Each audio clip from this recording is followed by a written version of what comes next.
Okay guys, it's me, Miss Mason. We're gonna try this again. My phone keeps shutting off for some reason, so hopefully this will work. Okay, so doors and windows. So the first thing you're gonna do, and I'm gonna go kind of fast because like I said, I've had to redo this a couple of times. We're gonna make our door. I want you to imagine that this is the hallway at Palm. This is where the art room is. This is where the library is. Okay, so I'm gonna take my ruler.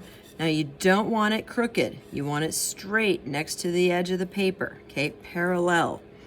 All right, and I'm just gonna use my same spot that I used in my other two videos. And I'm just gonna draw a line from ceiling to floor. And then because I'm using a ruler, I'm just gonna use the width of the ruler, floor to ceiling. Okay, so there is that part of the door. Now at Palm, the doors have a big wooden thing above them. I think it's to provide support, but I'm not sure. So I'm gonna put my pencil in the vanishing point. Try and keep it there. That helps keep the ruler in the right place. And then I'm just gonna draw a line between the doorway. Okay, that's the only spot there, not the rest of the walls. Okay, and then our doors have windows. So I'm gonna put a window in there. So I'm gonna use my vanishing point again for the top of the window. And I'm just kind of guesstimating.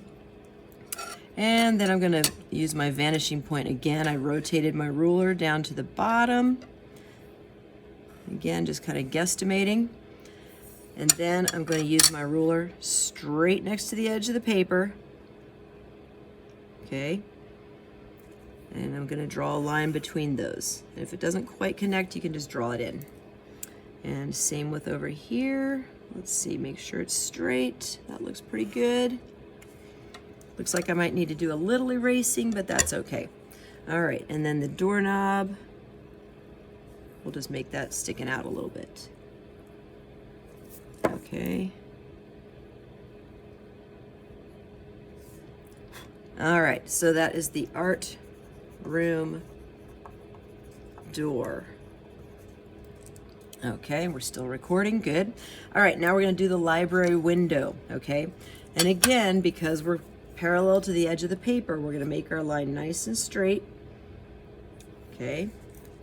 You don't have to use the vanishing point when it's next to the edge of the paper, when it's the same direction as the edge of the paper. Okay, so floor to ceiling line. And then just like I did before, I'm just gonna use my ruler again. Floor to ceiling line, okay?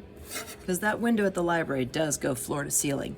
And then I'm gonna use my vanishing point to make the windows, okay?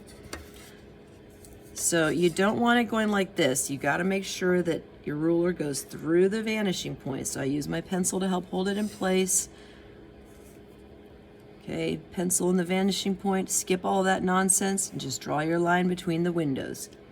Okay, and then I'm going to rotate, put it back in the vanishing point, draw a line between the windows. Rotate, back in the vanishing point, line between the windows. Okay, rotate, back in the vanishing point, line between the windows. All right, so that is our library window. Okay, now obviously if you were doing a regular house type window, you wouldn't have the bottom part and you wouldn't have the top part. It would just be in the middle.